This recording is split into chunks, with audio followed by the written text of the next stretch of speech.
pues el alma tiene que alimentarse también, el espíritu tiene que alimentarse. Y ese alimento solamente es la palabra de Dios.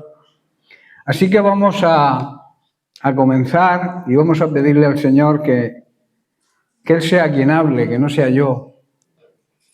Que el Espíritu Santo me utilice para que lo que quiere transmitir pueda llegar nítido, claro, a nuestro corazón.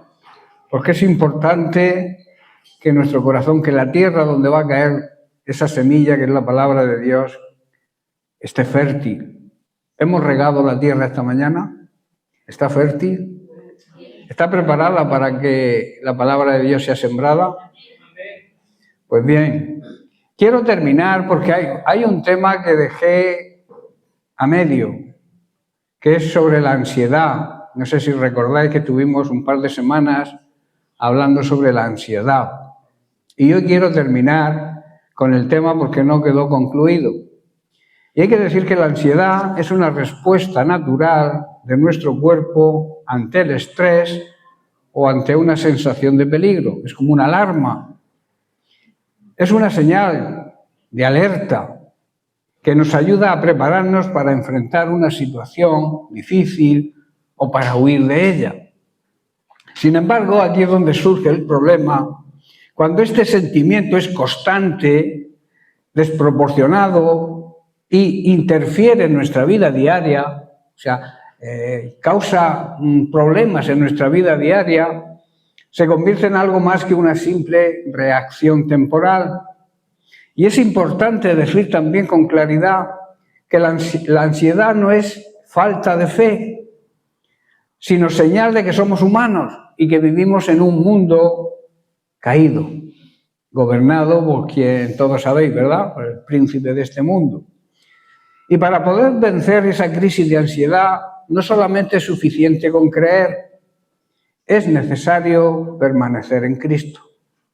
Si estás desenchufado de Cristo, la ansiedad va a terminar contigo. No quizá de una manera física, que algunas veces también, las crisis de ansiedad a veces llevan al suicidio, pero lo que sí va a estropear tu vida cotidiana.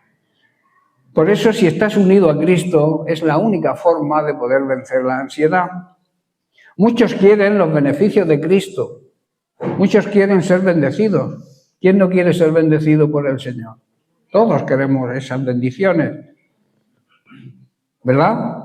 Pero pocos estamos dispuestos a permanecer en Cristo de verdad. Y digo de verdad porque no es decirlo con la boca, es demostrarlo con nuestros hechos. La persona que está unida a Cristo se le nota. Se nota en su forma de hablar, en su forma de vestir, en su forma de comunicarse con los compañeros de trabajo, con los vecinos, con los compañeros en el colegio, en el instituto. Se nota, hay un cambio. Cuando se permanece en Cristo, el mundo lo va a notar. Otra consideración importante que debemos tener en cuenta para salir de la ansiedad es que debemos confiarle nuestras cargas al Señor. No hay otra forma. Por tus propios medios, por tu sabiduría, por tus méritos, por tus esfuerzos, jamás lo vas a conseguir. Por eso debemos poner toda nuestra ansiedad, dice la Biblia, ¿dónde? En las manos de Cristo. Aquello que no entendemos, aquello que no controlamos, tenemos que depositarlo en sus manos. Y no solamente eso, descansar. Si tú has puesto el problema en las manos del Señor, olvídate del problema, lo tiene Él. Ya no es problema nuestro, es problema de Él, porque lo tiene en sus manos. Tú lo has confiado y Él dice, venid a mí, los que estéis cansados, agobiados, estresados, ansiosos. ¿Para qué? Para que yo os haga descansar. Eso es lo que el Señor quiere, o sea, no es que Él no quiera cargar con nuestras cargas y con nuestras ansiedades. Pablo también lo dice, por nada estéis afanados. Afanarse es eso también, tener crisis de ansiedad, afán, preocupación. Si el problema está en las manos del Señor, despreocúpate. Amén. La paz es necesaria en este tiempo de crisis. Para superar cualquier tipo de crisis debemos tener la verdadera paz. No la paz que nos ofrece el mundo, que se termina cuando llega el primer problema, sino la paz que Cristo nos ofrece. Él lo dijo: tengo un regalo para vosotros, mi paz. Mi paz os dejo. En otra traducción dice: os regalo mi paz. O sea, es un regalo del Señor. Y esa paz permanece aún en medio de los problemas. La paz de Dios cuida, pero también debe gobernar nuestra vida, que es lo que a veces no estamos dispuestos a que esa paz sea quien no gobierne. La paz gobierna. ¿Sabéis por qué o por qué debe gobernar? Porque el verbo, la palabra hecha carne, Cristo hecho un ser humano, reina en nuestra vida. Y entonces, si Cristo reina en mi vida, yo tengo la paz que Él me ofrece. Amén. Cuando el Espíritu Santo nos guía y nos revela esta gran verdad, descubrimos que la paz que gobierna procede del verbo, procede de la palabra de Dios, de Cristo mismo. Una paz que gobierna no es solo una paz que nos acompaña. El apóstol Pablo no dice que la paz de Dios os visite. Tampoco dice que la paz de Dios os consuele, ¿verdad? Dice algo mucho más poderoso: que la paz de Dios gobierne, dirija vuestros corazones. Esa es la clave. La palabra gobierne tiene la idea de un árbitro, de un juez, de alguien que toma decisiones y que pone orden y que determina el rumbo que debemos seguir. No se trata de una paz sentimental, ni emocional, ni una paz frágil y que depende de las circunstancias. Si van las cosas bien, tenemos paz. Si nos van mal, ya perdemos la paz. Es una paz con autoridad, una paz que toma el control de cada creyente. Por eso debemos dejar que la paz del Señor nos guíe, nos gobierne. Por esta razón, la paz verdadera no nace del esfuerzo humano, ni de tu capacidad, ni de tu sabiduría, ni de tu mente positiva. Hoy se habla mucho de la mente positiva, que yo no sé lo que es la mente positiva. ¿Qué es la mente positiva? ¿Quién lo sabe? Pensar siempre en positivo, aún cuando hay problemas. Yo lo entiendo así: la paz positiva es aquella que mira al cielo y que cuando tienes problemas no miras al problema, miras a Cristo, que está por encima de ese problema. Por esta razón, repito, no nace del esfuerzo ni de un ambiente favorable. Esta paz tiene un origen glorioso, viene de Dios y se mantiene aún en las circunstancias más difíciles. Por eso el origen eterno de la paz es el verbo, es Cristo, es la palabra hecha carne. En Juan capítulo 1, verso 1, el apóstol declara, se va a Génesis, dice: en el principio era el verbo, y el verbo era con Dios, estaba con Dios, y el verbo era Dios. Juan nos lleva, como he dicho, al principio de todo. Antes del tiempo, antes de la creación, antes del caos que había en la tierra. Dice, en el principio era el verbo. Esta es la fuente, el verbo, la palabra, Cristo. No comenzó en Belén, ya existía. El verbo no es una idea, no es una filosofía, no es un mensaje abstracto. El verbo es Dios. En el principio, dice, esto habla de la eternidad de Cristo. Cristo es eterno. Repito, no nació en Belén. En Belén nació esa segunda persona de la Trinidad, el Hijo, que se encarnó para poder entrar y relacionarse con nosotros aquí en la tierra. porque aquí en esta tierra no se entra de ninguna manera, que no es a través de una mujer. Y él tuvo que hacerse hombre, nacer de una mujer. Pero él ya existía como Dios en la eternidad. ¿Qué significa esto? Significa que cuando todo comenzó, el Hijo Cristo ya existía. Cuando el tiempo nació, Él ya era. Cuando la creación fue hecha, Él no fue creado, ya existía. Aquí se nos demuestra la eternidad y la divinidad de Cristo. Nuestro Señor y Salvador no es temporal ni limitado. No es alguien que apareció en la historia. Es el Dios eterno que entró en la historia de la humanidad. ¿Veis la diferencia? No apareció en la historia, sino que el Dios eterno entró en la historia de la humanidad. Y el Verbo era con Dios, dice el apóstol. Cristo es una persona distinta al Padre, porque dice el Verbo, Cristo, la palabra, estaba con Dios. Cuando yo estoy con alguien, no soy ese alguien, ¿verdad? Soy una persona distinta. Aquí también demuestra la divinidad de Cristo. La expresión original de la idea de que Cristo estaba es que estaba cara a cara con el Padre.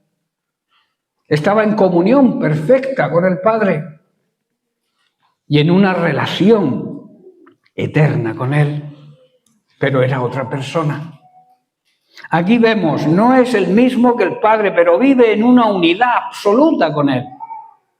Esto destruye la idea de un Cristo como una simple fuerza o influencia. Cristo es una persona que ama, que nos habla, que siente, tiene sentimientos y que se relaciona y se quiere relacionar con nosotros. La salvación no es una religión fría, es tratar en relación con una persona viva, Cristo vivo, Cristo resucitado. En la escuela bíblica estamos tratando precisamente el tema de la resurrección de Cristo. En pasado, eso habla del pasado. Enseguida entraremos en la resurrección presente, en la resurrección de todos aquellos que nacen de nuevo. Eso es presente. Y después hablaremos de la resurrección en futuro, cuando todos los que están en sus tumbas resucitarán. Es muy importante la escuela bíblica, se está aprendiendo mucho. Si deseáis aprender y saber y crecer espiritualmente, no dejar de venir a la escuela bíblica, a no ser que tengáis algún problema o una imposibilidad. Pero si podéis, acudir a la escuela bíblica, porque es importante que sepamos ciertas cosas que aquí no se pueden explicar, porque estaríamos toda la mañana, toda la tarde y el día de mañana también.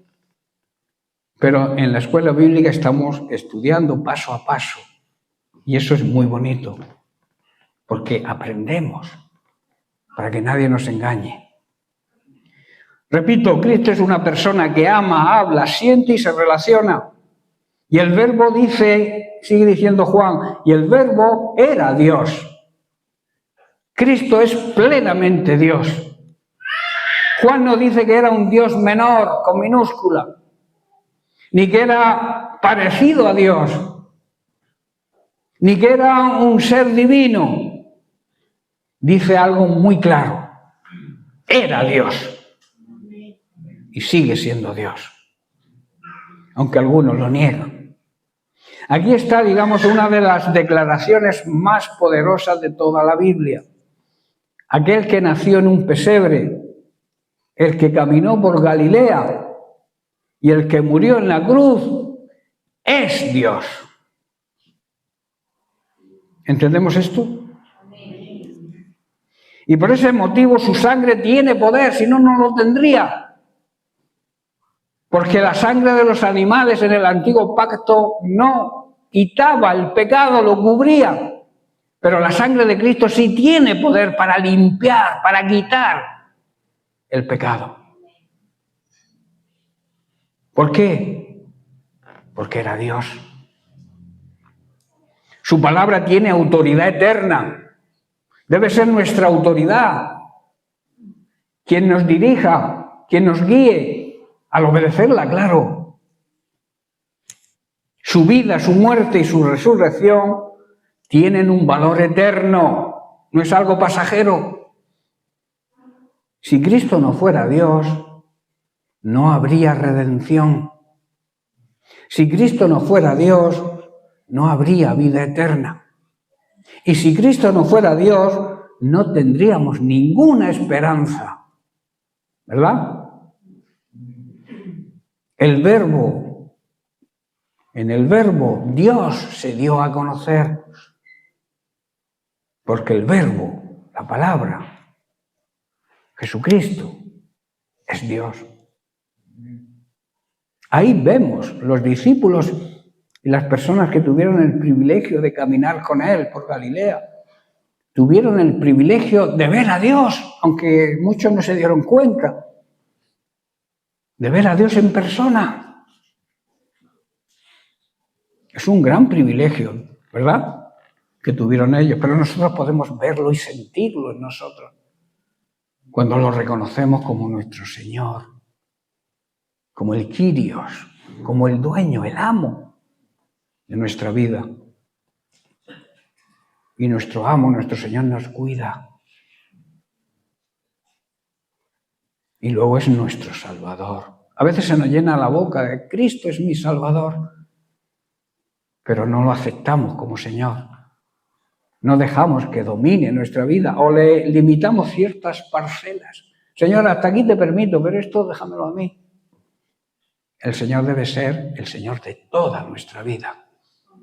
Pero no por capricho, ni porque Él es Dios y tiene poder y es soberano, sino por nuestro propio bien. Cuando Él nos cuida bien. Cuando Él nos dirige bien. Cuando tomamos una decisión consultándole a Él, la decisión no te quepa duda que será la correcta. A veces tomamos decisiones y decimos, Señor, ¿por qué esto no me ha salido bien? Y el Señor te contesta, o te podría contestar, ¿me has consultado a mí esa decisión? A veces tomamos decisiones y queremos que Dios las selle, nos dé el visto bueno. Y es al revés. Primero pedirle el visto bueno y después tomar la decisión que Él nos diga. ¿Amén? ¿Lo hacemos así? El verbo es lo que expresa lo que hay dentro. Jesucristo es Dios explicado, Dios revelado y Dios visible al hacerse hombre. Como dice más adelante Juan, el verbo, la palabra, Cristo se hizo carne. El Hijo, la segunda persona de la Trinidad, se hizo carne. ¿Qué quiere decir que se hizo carne? Que tuvo que convertirse y nacer como un ser humano para poder estar cerca de nosotros. Y Él, como Rey de Reyes, podría haber nacido en un palacio, ¿verdad? Pero nació en un pesebre. ¿Por qué? Para que nadie tenga la excusa de que no se puede acercar a Él. Él se humilló hasta lo sumo también, por amor a nosotros. Y eso muchos no lo entienden. O lo han oído tantas veces que ya no le dan importancia. El Dios invisible se hizo visible ¿para qué? Para llegar y tocar al pecador. Para buscar al que se había perdido. Y para morir por nosotros. Para eso se hizo hombre. Juan 1:1 no es una sola doctrina, sino que nos trae consuelo, el saberlo, ¿verdad?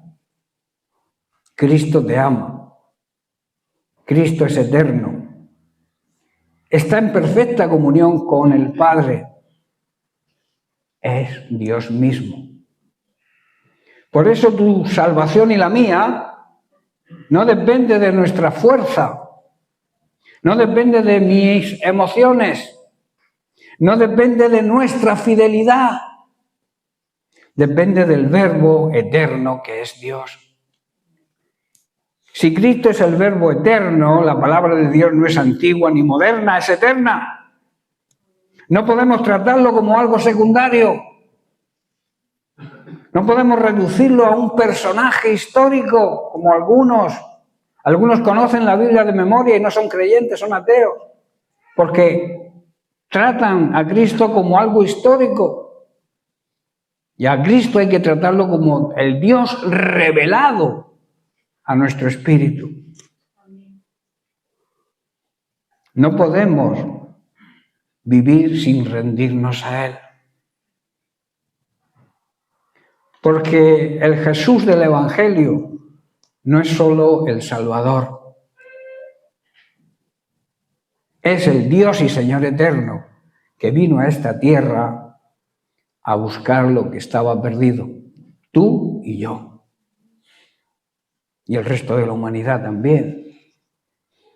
Esto es esencial para que podamos reflexionar de que la paz que gobierna el corazón del creyente proviene de una persona que es eterna, es soberana y es divina porque es Dios.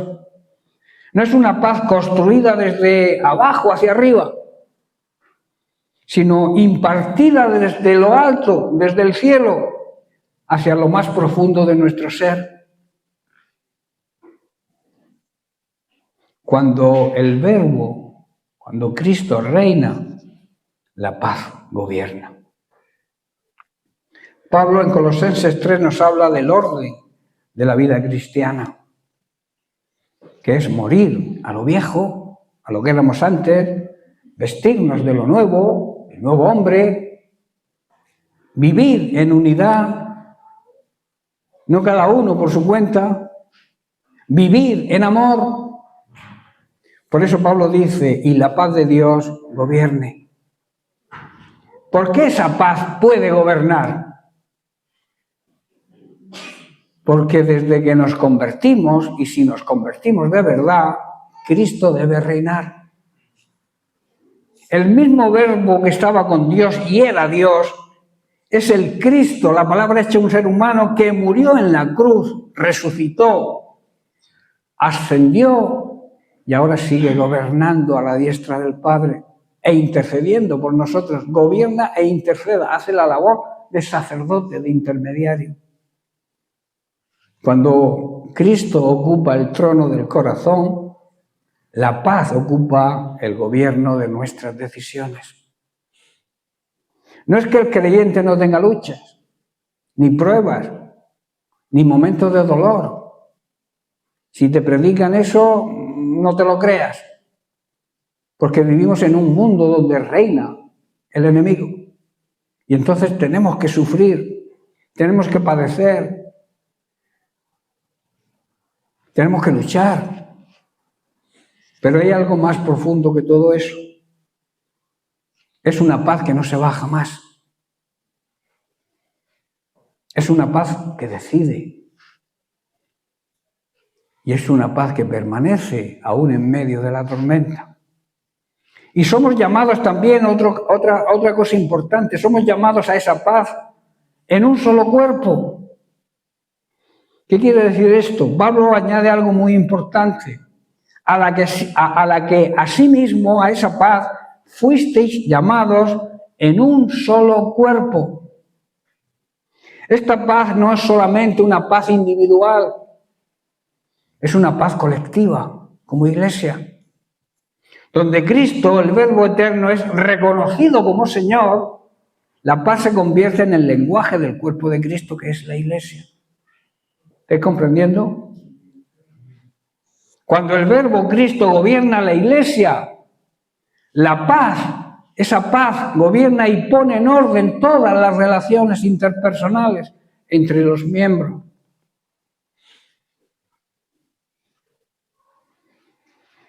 Cuando el yo gobierna, la paz se pierde, se va. Si tú dejas que tu yo, tu egoísmo, tu egocentrismo gobierne tu vida, jamás vas a tener paz. Cuando Cristo reina, la paz gobierna. La gratitud es fruto de un corazón que tiene esa paz. El pasaje culmina con una exhortación sencilla pero profunda. Y sed agradecidos. Un corazón gobernado por la paz de Dios es un corazón agradecido.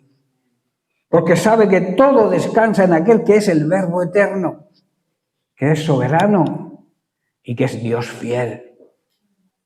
La gratitud no nace de tenerlo todo resuelto.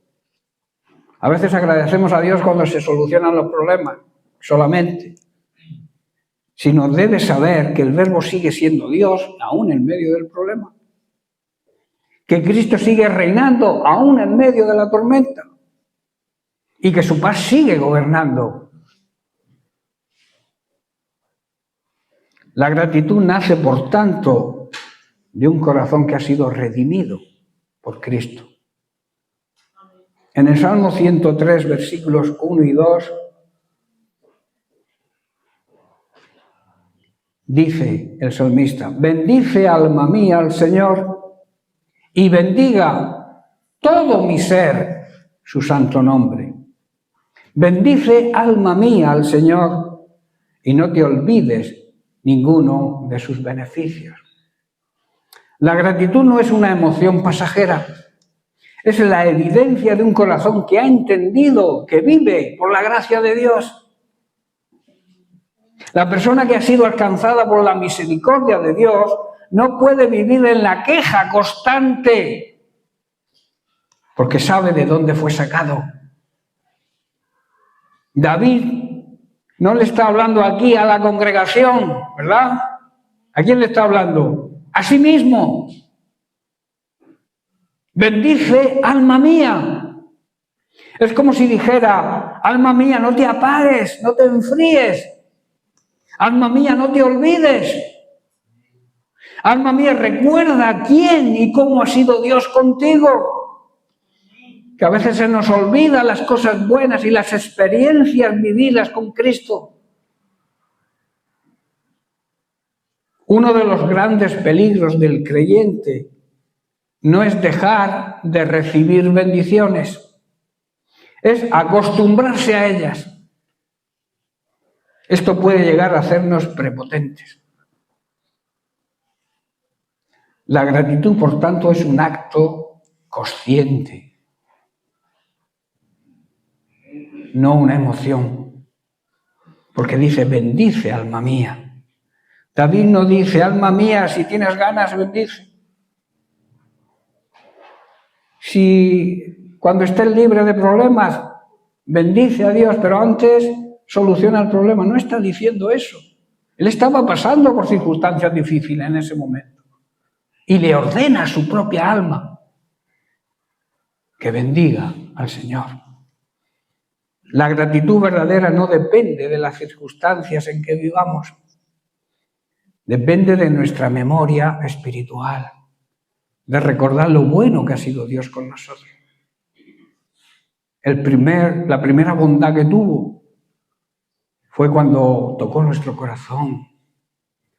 Tuvimos un encuentro personal con Jesucristo. Le reconocimos como Señor y Salvador y nos regaló la salvación. Eso es lo que debemos recordar en primer lugar. Y luego todas las veces que nos ha sanado, que nos ha abierto las puertas en un trabajo. Tantas cosas que debemos recordar cuando nos venga la duda, cuando el enemigo venga a decirnos que Dios no existe. Pregúntale: ¿y si Dios no existe, tú qué haces? ¿Por qué existes tú? ¿Por qué te tengo que creer a ti y no creer a Dios?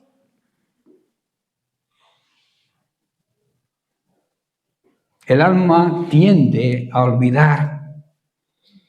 Olvidamos muchas veces de donde Dios nos sacó, de la miseria en la que vivíamos. Olvida las oraciones que contestó. Olvida las veces que Dios nos proveyó de todo lo necesario. olvida las noches de llanto donde Dios nos consoló. El alma humana tiende a eso. Por eso David se predica a sí mismo. Hay días donde el alma está triste, donde el cuerpo físico está cansado, donde la mente la tenemos cargada. Pero el Espíritu nos dice, aún así, bendice al Señor. La gratitud es una decisión espiritual. Lo dice Pablo, lo dice ordenando ser en imperativo, agradecidos. ¿Sabéis cuál es el mayor enemigo de la gratitud? El olvido. Por eso el salmista David dice, y no olvides ninguno de sus beneficios. El problema no es que Dios deje de bendecir, el problema es que nosotros dejamos de recordar las bendiciones que hemos recibido. Cuando el corazón olvida, cuando nuestra alma olvida, comienza la queja, la crítica, la murmuración. Nace la frialdad. Se apaga la adoración a Dios y la obediencia. Y se pierde el gozo. Por eso hay algunos que van siempre por la vida con cara de palo. Porque han perdido el gozo. El gozo no es la alegría física que nos da, yo que sé, un acontecimiento, una buena noticia, yo que sé. Nos da una alegría, pero esa alegría es momentánea, se pasa. El gozo es la alegría eterna en el alma, aún en medio de los problemas y aunque no nos ocurran cosas buenas. El gozo no podemos perderlo, porque el gozo del Señor es nuestra fortaleza. Eso lo dijo Nehemías cuando estaba reconstruyendo los muros de Jerusalén y le atacaban para que dejara su trabajo. Y él le decía a sus compañeros, no os pongáis tristes, trabajad, luchad, porque el gozo del Señor nos da fortaleza para seguir reconstruyendo. Si tú quieres reconstruir tu vida, no pierdas el gozo del Señor. El pueblo de Israel es un ejemplo más claro de esto. Dios abrió el mar, ¿verdad?, para que pasaran, y luego lo cerró para que sus perseguidores, sus enemigos perecieran. Pero ellos se quejaron por el agua en el desierto. No tenían agua, se quejaron a Moisés, siempre estaban quejándose. Dios hizo descender el maná del cielo, pero despreciaron el pan de vida. La ingratitud no es falta de bendiciones. Repito, es falta de memoria espiritual. La gratitud nace al recordar que fuimos redimidos con la sangre de Cristo. Por eso en el Salmo 103 continúa diciendo, Él es quien perdona todas tus iniquidades. Ahí está el motivo mayor de nuestra gratitud, como dije antes. No debemos dar gracias solamente por la casa que tenemos, por el trabajo, por la familia, por el buen sueldo, el buen coche, la salud. Debemos dar gracias, en primer lugar, porque fuimos perdonados y fuimos rescatados, fuimos salvados de la condenación que nos esperaba. El que entiende lo que ocurrió en la cruz no puede jamás vivir murmurando y quejándose. Jesús tenía motivos para quejarse, pero no abrió su boca. Permaneció fiel con el plan y el propósito del Padre para salvarnos. La gratitud del creyente no está basada en lo que tiene. Si tú das gracias a Dios por lo que tienes, no tiene mérito ninguno. Tienes que dar gracias por lo que Cristo hizo por ti. Ese es el verdadero motivo de dar gracias y de ser agradecidos. Y después, claro, hay que agradecerle todo lo que hace con nosotros. La persona agradecida adora aunque esté en el valle de sombra. Confía aunque no entienda los métodos que Dios emplea para corregirnos, para disciplinarnos, para hacernos madurar. Alaba aunque esté en proceso. ¿Por qué? Porque ha aprendido que Dios es bueno, ha sido bueno y seguirá siendo bueno. La gratitud transforma la manera de pensar y de vivir.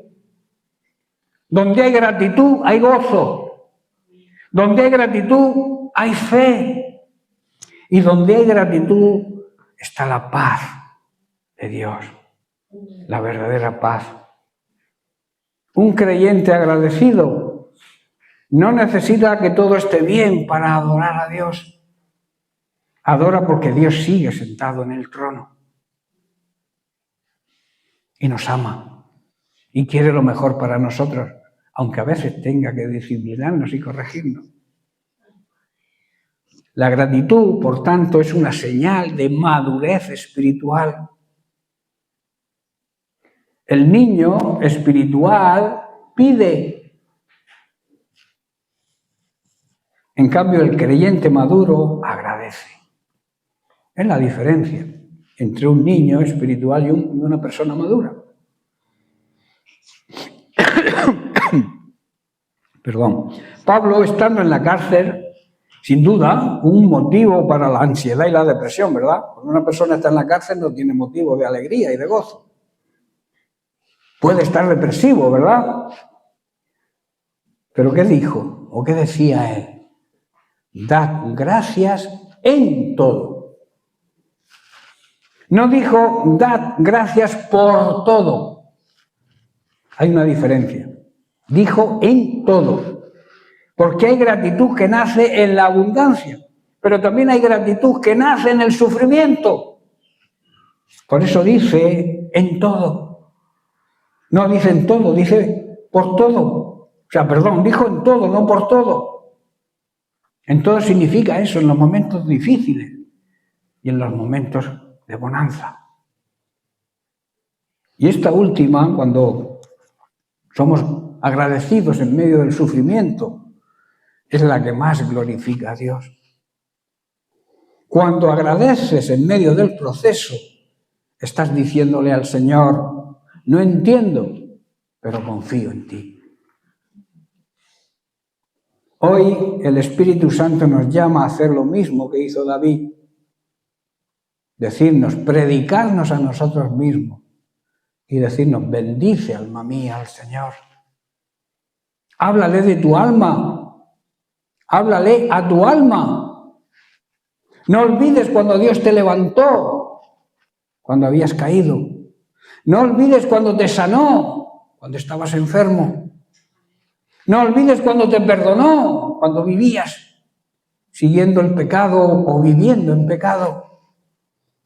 Y no olvides cuando te sostuvo de la mano cuando te hundías, como hizo con Pedro. La gratitud no es un momento aquí en el culto, es un estilo de vida. Es vivir eternamente agradecidos con aquel que nos rescató del hoyo donde vivíamos. Quizás has permitido que la rutina apague tu adoración, porque a veces ocurre eso, que caemos en rutina. Quizás los problemas roben tu gratitud, que las luchas silencien tu alabanza. Hoy es el día de volver a la memoria espiritual, a las experiencias vividas con Él. Haz un alto en tu camino y dile, Señor, gracias, no por lo que tengo, sino por lo que tú eres y has hecho por mí. Porque el mayor motivo de nuestra gratitud no está en la tierra, está en la cruz, está en la tumba vacía y está en que nuestro nombre está escrito en los cielos, en el libro de la vida. Yo pregunto, ¿tenemos la certeza de que nuestro nombre esté escrito en el cielo, en el libro de la vida? Si hoy tu corazón está inquieto, ansioso, en depresión, deja que Cristo, el Verbo, la palabra hecha carne, que ya existía en el principio, reine plenamente y verás como la paz de Dios comienza a gobernar y a dirigir tu vida.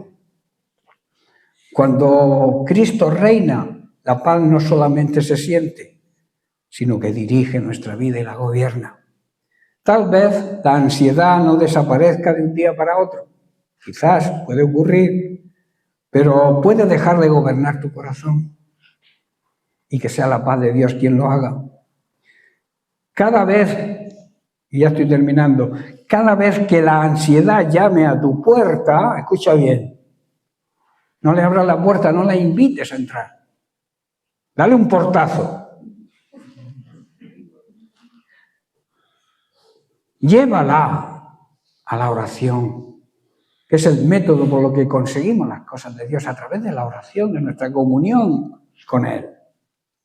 Entrégasela al Señor y descansa en su soberanía. Y quiero terminar con unas palabras del apóstol Pedro, que se encuentran en 1 de Pedro, capítulo 5, verso 7. Dice, echando toda vuestra ansiedad sobre Él. ¿Por qué? Porque Él tiene cuidado de vosotros. Esto es una gran promesa, que a veces seguimos con la carga o cogemos, le dejamos la carga al Señor, pero luego vamos y la cogemos otra vez. Si has dejado tu carga, tu problema, tu ansiedad, tu depresión en las manos del Señor, déjala ahí, que Él va a cuidar de ti. Hay quien deja las cargas y luego las recoge otra vez. Deja tus cargas, tu ansiedad, tu preocupación, deja que el Señor se preocupe, que Él quiere hacerlo. Pero a veces somos tan necios que queremos hacerlo nosotros por si Él no lo hace. Eso no es vida cristiana, eso no es fe. Cuando tú deposites algo en las manos del Señor, cree que está en las mejores manos. Mejores que en las tuyas. Por eso no lo cojas otra vez, no cojas otra vez la carga y el problema y la ansiedad, déjala. Y dice toda, no una parte, dejando toda vuestra ansiedad, toda preocupación sobre Él, porque Él, y esto es una gran promesa, Él cuida de nosotros. Amén. Amén. Esto es una gran promesa eterna, pero requiere una acción de nuestra parte. La promesa está ahí. Ahora, ¿qué tengo que hacer yo? ¿Seguir con las cargas? ¿Seguir con la ansiedad? No. La parte que nos corresponde a nosotros tenemos que hacerla nosotros. Dios hace la suya, claro que la hace. Pero te está diciendo, deja tu carga sobre mí. ¿Qué tengo que hacer yo? ¿Quedarme con la carga? ¿O obedecerle y depositar nuestras cargas en sus manos? Esa es la clave de la sabiduría divina. Confiar. Tener plena confianza de lo que Dios promete si nosotros hacemos nuestra parte. Ten por seguro que Él la va a cumplir. ¿Amén? Amén. Bien, pues que Dios les bendiga.